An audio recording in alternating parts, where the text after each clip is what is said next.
Anko nimekutana na msichana mwingine hapo. Anko ameniambia sijui ni ex wako.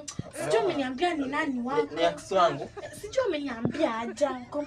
Lakini ameniambia hautavuka hii mwaka. Amekwambia sitavuka hii mwaka? Ameniambia tutaenda kwa mganga. Lakini Anko amenipeleka kwa hoteli. Akanibaia chipo, kuku, soda. Akaniambia niseme aje amen. Na mimi nikasema amen. Wewe ukasema amen? Anko amenibaia chipo. Ulisema amen ati nini amen hiyo? Utamaliza hii mwaka. Anko lakini nilibaiwa chipo na kuku nimeshiba. Anko kusema tu amen upate hizo zote Anko hiyo si rahisi Anko. Bye.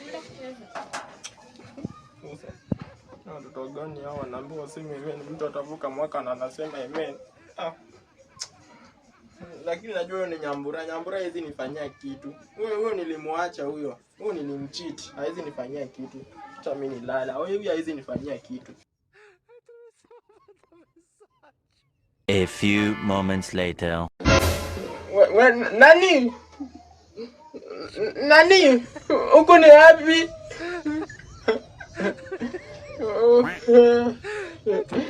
Nyambura, uko ni wapi ulinileta?